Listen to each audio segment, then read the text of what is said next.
welcome back to Two Sisters Homestead. So today we are going to be doing a little bit of a story time on how we decided to merge our families together for this homesteading journey. Yes. So what we're going to do is we're going to try to kind of give mine and Josie's story and how we came to the point that we're at today. And then Laci and Terrence are going to give their story on how they came to the point where they're at today. And then how we decided to combine and become one large family homestead together, or family compound. Family of 10. Yes. Family of 10. So we'll start with Laci and Terrence. Yeah, so my name's Terrence. Just recently getting out of the military, I always knew I wanted to live off-grid or homestead or a little farm. So we got out. We went and got an RV, got a Toyota Tundra truck, and we were going to see the world.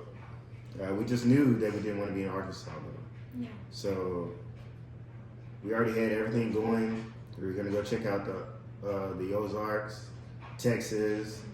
We've driven around quite some places, and my wife will tell you later that the RV tanked on us. Didn't work out, but that's a story for later time. Yeah. And yeah, so I really got introduced to my brother-in-law and my sister-in-law, like I knew them, but we got together and started talking. Well, being a military family, it kind of separates you from your family. So we have been away from each other since For a long time, 18. So, and we only came back for sometimes for the holidays. So we was away from each other for a long time. And then, she got married and stuff like that. And so yeah, we met Mike for the first time and we knew he was it for us. Brother from another mother. Yeah. So I guess with mine and Josie's story, how it kind of works, we had started renting a house together when we first moved together here in Arkansas, and we signed a 1-year lease on it, and we were getting close towards the end of the time for the lease, and we knew we wanted to own a home of our own. We really wanted land and a home, but the more that we looked around, and it was during a time too when the economy wasn't great as far as housing prices, they were skyrocketing, and we had gone through a financial advisor and kind of talked to them, and they were telling us we weren't quite ready for purchasing a home yet because I was still getting settled in at my job, Josie was getting settled at her job. So at the time it wasn't really in the books, but our lease was running up, so we knew we had to do something. So we ended up finding a new construction home, which worked out perfect for us because on new construction we were able to lock it in and know that we would be getting the house in a set time to where we wouldn't have to re-sign a lease. A lot of the issues that we were having with trying to find other homes with maybe land on them was at the time it was like a bidding war for everything. People were throwing cash in so they could get houses because the houses were selling for way over their value, and it just wasn't.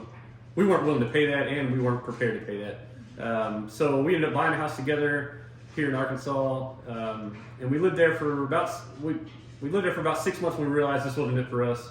It was a small subdivision when we first moved in, but we knew it wasn't going to develop.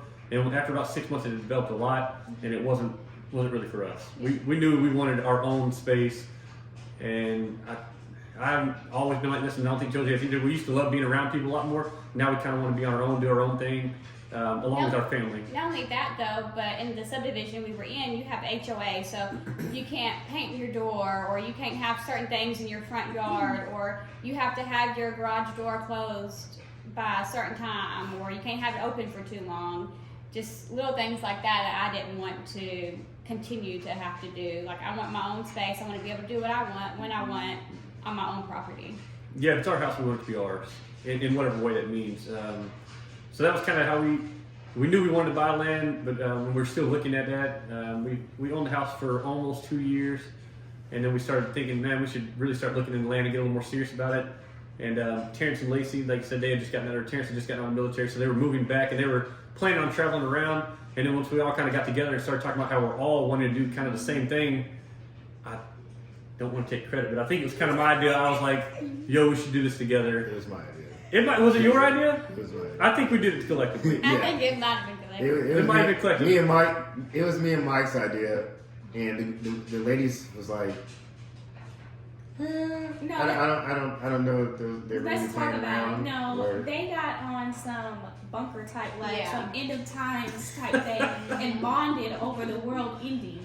And they gave it to us, but of course we was like already like down for it. You know, she Yeah. wants the big garden, and I want the chickens and stuff. But so we was just like, oh, yeah. So basically, it was a group thought, but a group decision out of Our own personal thoughts and Yeah. stuff like that about it. We- And also, so me and still no bunkers. yeah. So also, Mike and I, we were looking at land like around the area we were already in because where we work, it would be closer to our job. And Michael over here didn't want to have to travel a long distance to work. He was not going for that. So we were looking at land around, and it was all too high price. Like for a couple of acres, it was so out of our price range that we're like $70,000 for a couple acres, which is it's just outrageous. I don't know how anybody can afford that. And like I said, I'm well established in my job, and I plan on being there for a long time. So I wasn't really at the time willing to travel a super long distance to get to have to go to work every day. Plus, I have a detailing business on the side, which I would have to travel for as well, because most of my clients are more local to where I'm currently at.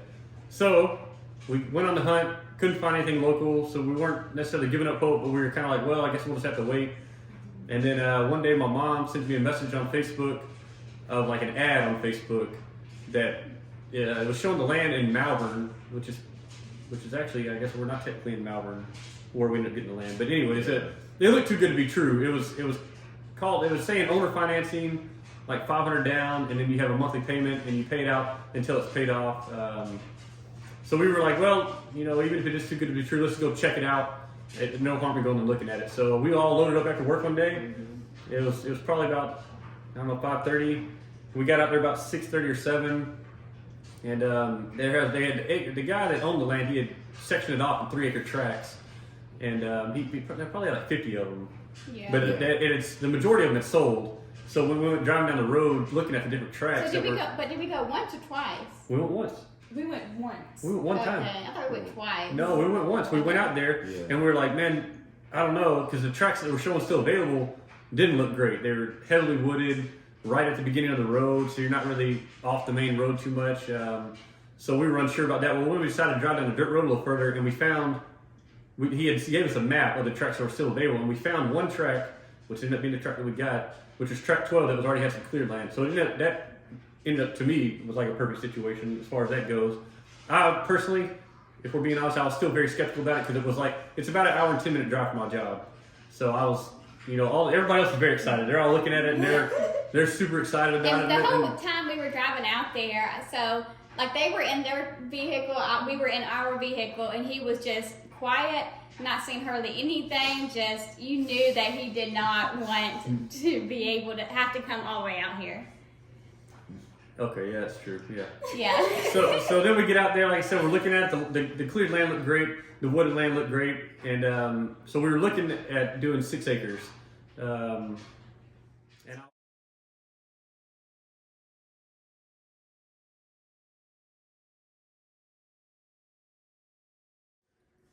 So yeah, we were kind of going out there, and we had talked before we went out there about how much land we were actually wanting. And I think, what did we originally think that we wanted? I think the girls originally wanted 10. Yeah. the girls originally wanted 10.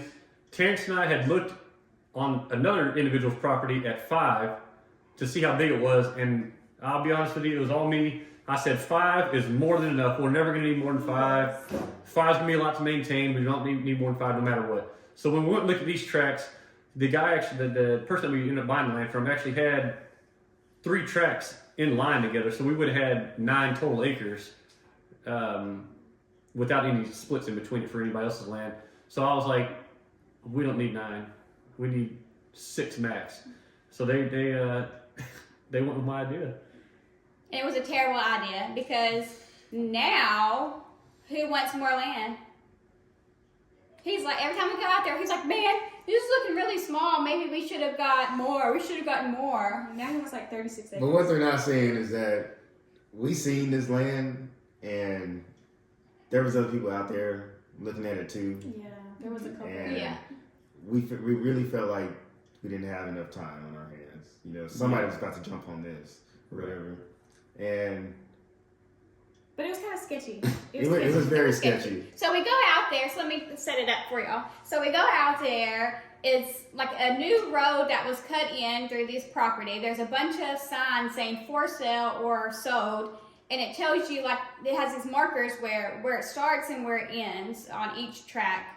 And there's a bunch of them. And so we go up. There's other people. There's this one that's cleared mostly. And then some more next to it. Yeah. Mm-hmm. So we are like, okay, you know, this is kind of weird though, because, you know, but it made us feel a little bit better that other people were out there too, not just us. Yeah. Just a little bit. Though. 500 down and it can be yours. Yeah. Yeah, that seemed odd. And it can Yeah. be yours. Yeah, because that's what he said. Like, so we called the guy because I'm a skeptic. I'm not gonna lie. And I think Terrence was a skeptic with me. Yeah. So I was like, this just sounds too good to be true. And my concern was, I can tell you I own 6,000 acres and start trying to sell it to you, but how do you know that I actually own that 6,000 acres? So especially when we called the guy, we talked to him, and we're kind of picking his brain, and I was trying to quiz him on a bunch of questions that maybe somebody that doesn't sell land, you know, wouldn't know, but he was answering all the questions right. But then what made it seem even more odd to me, whenever I asked him, I said, well, how do we lock this in? Because there's other people looking at the tract that we wanted, because there was only one cleared piece of land left. So we knew we wanted at least one cleared piece, so we would have to do no work or much work to get a house put on there. So we called him and we decided, well, we should probably move on quick. So I called him. I said, hey, what's it going to take for us to lock this in? And what seemed the most sketchy to me is he says, well, you can just cash out me the $500 right now, and I'll just bring you a contract tomorrow. That seems a little odd. Yeah. I don't know about you guys, but Not going. no. I said, that don't sound right. And I said, it's 8 o'clock at night.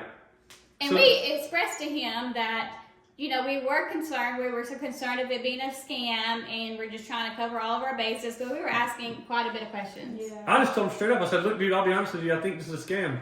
Yeah. And he goes, I get it, man. I He understand. did say that. He said, I get it. So I was like, okay. So we decided, all right, well, we're going to go ahead and come meet you. Well, at this point, it's 10 o'clock at night. And he says, just Well- meet me in the Walmart parking lot. Well, it was 9 o'clock, but by the time we have to go back to our area, it would have been 10. And we meet him he says to meet him at the Walmart parking lot. So we meet him at the Walmart parking lot, and he's pulled up in this nice Cadillac with his wife and children. Yep. So that was a little bit of a mind-easing thing. He looked like a very wholesome family. They weren't hurting for money, it didn't look like. So I don't know why somebody like that would scam. I guess there are people to do. But so the more we talked to him, and then we got to talking to him, and he recognized me from, I used to play in a lot of men's basketball leagues, and he recognized me from that. And then we started naming off people that we know mutually, and then we realized that we had played basketball together in different leagues and at the athletic club in Little Rock. You have So- lots of mutual friends. We had so that helped out a lot. So then we were like, okay, well, I guess this will work. And he brought up like a little, I don't know what And that- I think we all decided, like, okay, are we willing to lose this money, $500 or whatever? Are we willing to lose it in case it does? And we're like, okay, well, what if we don't do it and it is true, and then we're just out because all the other land nearby was so expensive. Yeah, So we decided to go ahead. Very expensive. Yeah. We figured we'd take the risk on losing $500. As much as, $500 is a lot of money, but it could be way worse. So we figured we'd take the risk on it. We took the risk on it. Went ahead and signed some papers. He did like a little quick contract that he drew up for us on, I don't know, it was a contract pad of some kind. Yeah. It had like carbon copies. He gave that to us, and he was like, well, tomorrow you'll hear from me, and I'll be sending you a picture of me putting your contract, your real deal contract, into the mailbox, and it'll be sent to you. As soon as you get that, you fill out some more papers for me, you mail them back to me, and then you're good to go. He had a few stipulations on the land as far as you're not allowed to turn it into you can't buy 5 acres and turn it into a trailer park and turn it out to other people. There can only be one home on each 3-acre tract. What was it, like pig farm? You're not allowed to have the pigs out there. Pigs. Because there's wild pigs, and then he said his concern with pigs was the smell and bothering the neighbors, other people that live around you. Can't do anything commercial.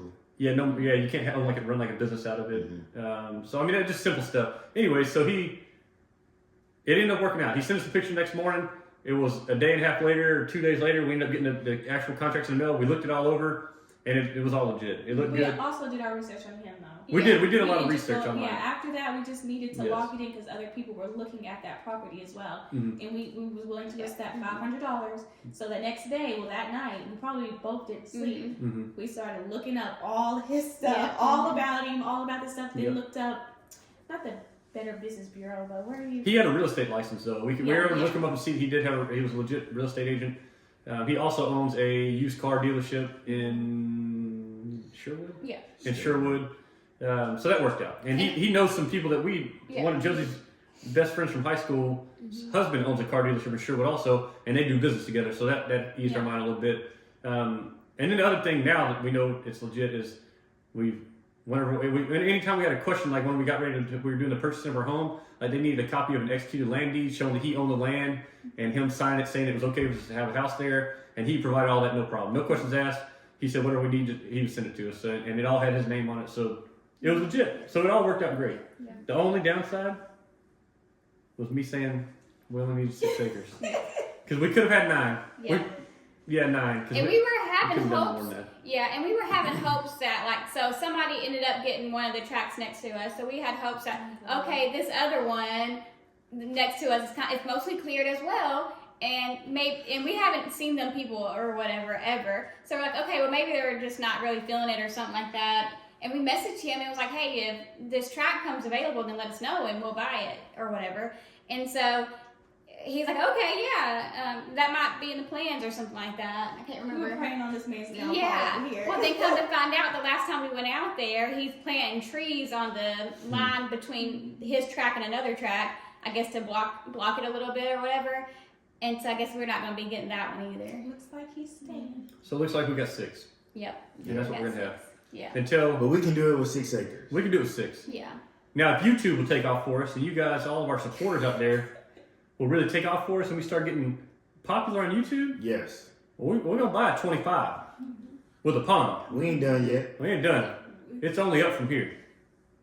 But I do think eventually we might end up getting more land somewhere else or Yeah. something. You never know what can happen. Most definitely. This is just a start. This is just a start. It's just the beginning for us. We're And dipping our toes in. yeah. Yeah. And it's also a learning experience for all of us because we've never bought land. We've never did the mobile home purchase. We've learned a lot from that, I think.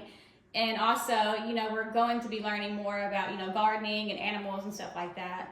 So I think that's a really cool and fun thing. But yeah, so that is our story time, you guys. And I hope that you like and subscribe to the video. If you have any questions, be sure to leave them down in the comments down below. And we'll see you next time. Okay.